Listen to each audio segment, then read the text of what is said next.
Selamat pagi saudara-saudara sekalian dimanapun Anda mendengar. Saya Pendeta Paul Adrian Johan Wane, Pendeta Emeritus Gereja Perusahaan Indonesia bagian Barat. Pagi ini saya hendak merenungkan bersama-sama saudara-saudara sekalian tentang merdeka yang sesungguhnya.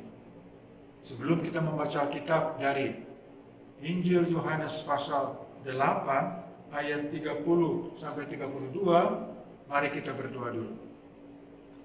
Bapa di surga, berikanlah kami pencerahan oleh Roh Kudus-Mu sehingga kami mengerti firman yang kami dengar dan mempermuliakan nama Bapa. Dalam nama Tuhan Yesus, Juru Selamat kami berdoa. Amin. Pembacaan Injil Yohanes pasal 8 ayat 30 sampai 32. Setelah Yesus mengatakan semuanya itu, banyak orang percaya kepadanya. Maka katanya kepada orang-orang Yahudi yang percaya kepadanya, "Jikalau kamu tetap dalam firman-Ku, kamu benar-benar adalah murid-Ku, dan kamu akan mengetahui kebenaran, dan kebenaran itu akan memerdekakan kamu." Saudara-saudara sekalian, sekarang kita berada di hari terakhir tahun 2021. Pertanyaan di pagi ini, benar-benarkah kita sudah belajar dari Yesus Kristus? Apakah kita sudah mengalami merdeka yang sebenarnya? Jadi, kata Yesus dengan merdeka di sini bukan dalam pengertian politis seperti yang diharapkan oleh pemimpin-pemimpin bangsa Yahudi, supaya Yesus memimpin satu revolusi memerdekakan bangsa Yahudi dari penjajahan superpower Romawi. Ternyata bukan itu yang Yesus mau merdekakan bangsa Yahudi dan kita semua itu dari penjajahan yang jauh lebih dalam lagi. Apa itu? Di sini dijajah oleh dosa, dijajah oleh iblis. Apapun kata iblis, kita harus dengar, kita terpaksa dengar. Nah, saudara-saudara sekalian, tidakkah kita berpikir seperti pemimpin-pemimpin Yahudi itu? Kita akan bisa berbuat lebih banyak, lebih bebas kalau kita sudah dimerdekakan dari penjajahan. Sama juga, kita berpikir kalau saja si Anu memimpin negara ini, tentu akan beres semuanya, akan lebih sejahtera. Tapi kita sudah punya pengalaman, pemimpin ganti pemimpin. Apa yang terjadi? Tetap ada manipulasi, tetap ada fitnah, ada kebohongan, ada banyak yang mengikuti atau mengutamakan hidup untuk diri sendiri, dan sebagainya, dan sebagainya. Semua itu adalah dosa, datang dari dalam hati.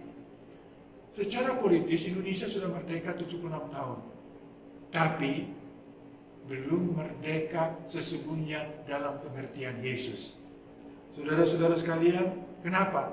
Karena sifat hakiki manusia adalah perusak damai, peace breaker, dan bukan pembuat damai, peacemaker. Itu sifat hakiki kita.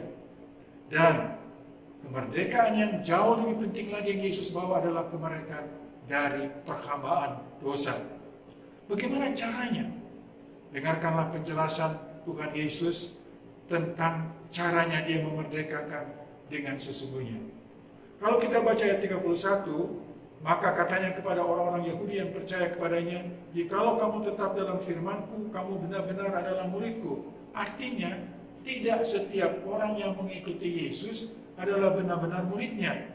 Pengertian murid di sini adalah seseorang yang belajar. Rupanya ada yang pura-pura untuk ikut Yesus. Ada yang ikut Yesus hanya untuk mengetahui ajarannya, cuma itu aja. Yesus mengatakan dalam Yohanes 2 ayat 24 sampai 25, tapi Yesus sendiri tidak mempercayakan dirinya kepada mereka karena ia mengenal mereka semua, dan karena tidak perlu seorang pun memberi kesaksian kepadanya tentang manusia, sebab ia tahu apa yang ada di dalam hati manusia. Jadi, apa ukurannya kalau menjadi murid yang sesungguhnya? Ayat 31 mengatakan, tetap dalam firman-Ku. Artinya apa itu? Ya seperti yang ditunjukkan oleh Maria ketika dia mendengarkan kabar dari malaikat Gabriel bahwa dia akan melahirkan seorang putra. Wow, itu risikonya besar karena dia akan hamil tanpa perkawinan. Masyarakat bilang apa? Dia bisa dilempar batu karena perzinahan.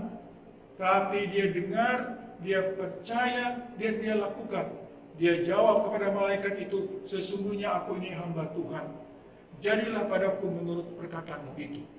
Nah, kalau saja saya tetap dengan firman, apa yang terjadi? Ayat 32. Ayat 32 mengatakan, dan kamu akan mengetahui kebenaran, dan kebenaran itu akan memerdekakan kamu. Siapa yang dimaksudkan kebenaran itu? Yesus. Jadi mengetahui kebenaran sama artinya dengan mengetahui Yesus. Maksudnya apa? Maksudnya bukan belajar saja mengerti secara kognitif tentang ajaran Yesus, tapi mempercayakan diri kepada Yesus daripada hanya percaya pada sekumpulan ajaran dia. Jadi mengetahui Yesus adalah meluangkan waktu, mendengarkan dan membagi hidup dengan Yesus. Share hidup kita dengan Yesus. Yesus masuk dalam diri kita, kita berada dalam dia. Yesus mengungkapkan apa yang tersembunyi dalam diri kita. Apa itu? Dia akan mengungkapkan kepada kita adanya kebencian dalam diri kita. Bahwa kita hidup seringkali hanya mengutamakan diri sendiri. Bahwa ya ada kebohongan yang ada dalam diri kita. Oh, ada perzinahan juga. Oh, ada ini, dan sebagainya. Kita tidak sanggup memerdekakan diri kita dari dosa. Kenapa? Karena iblis jauh lebih kuat dari kita. Dia akan pegang kita kuat-kuat, kecuali ada yang lebih kuat dari iblis yang bisa memerdekakan kita. Siapa itu? Yesus Kristus. Yesus Kristus.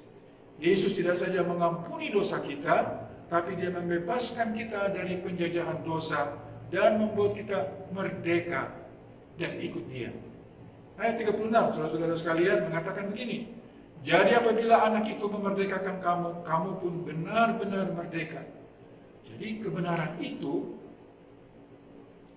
yang akan benar-benar memerdekakan kita. Kebenaran itu adalah diri Yesus. Kamu benar-benar merdeka. Perlu diketahui bahwa ada sebuah proses jatuh bangun dalam mengikuti Yesus.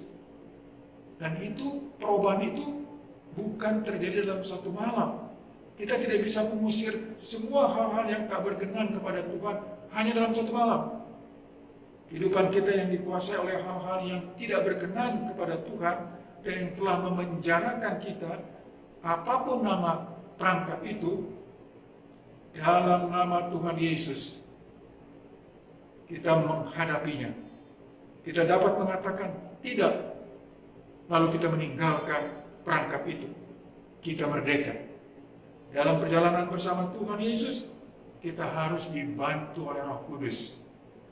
Karena kemauan ada, tapi sayang tubuh lemah, maka terjadi perang terus-menerus dalam diri kita untuk berusaha menjadi murid yang sesungguhnya. Sampai kapan perang itu? Sampai kita mati. Bila kita tetap pada firman-Nya, sesungguhnya kita dipertahankan, dipegang oleh Tuhan. Tapi kita bisa tahu bahwa telah terjadi satu perubahan dalam diri kita. Kita makin berada dekat dengan Dia. Ini sebuah paradoks, saudara-saudara sekalian, sebuah pertentangan. Tunduk sama Yesus, taat sama Yesus, makin merdeka. Lucu, suatu pertentangan. Tapi itu yang terjadi, itu faktanya. Maukah kita merdeka yang sesungguhnya? Jalannya kita jadi murid. Kita belajar terus-menerus dari Yesus. Dan itu berarti belajar mentaatinya. Yohanes 14 ayat 23 mengatakan, jawab Yesus, jika seorang mengasihi aku, ia akan menuruti firman-Ku, dan Bapa-Ku akan mengasihi dia, dan kami akan datang kepadanya, dan diam bersama-sama dengan dia. Bagaimana, saudara-saudara sekalian, bila dalam tahun depan ini, kita belajar mentaatinya, lalu mengalami benar-benar merdeka. Mari kita berdoa. Tuhan Yesus, tolong kami untuk mengalami benar-benar merdeka. Tolong kami untuk belajar taat kepada Engkau. Tolong kami dapat belajar menjadi murid Yesus yang sesungguhnya. Tolong kami Bapa.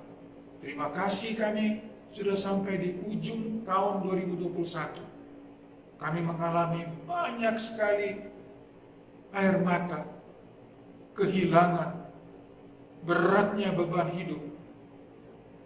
Oh Bapa, terima kasih Engkau tetap berada di samping kami. Terima kasih Bapa, kami masih boleh bertumbuh lagi untuk menjadi murid Yesus yang sesungguhnya. Terima kasih Bapa, dalam nama Yesus kami naikkan doa ini dalam kehendak Bapa. Amin.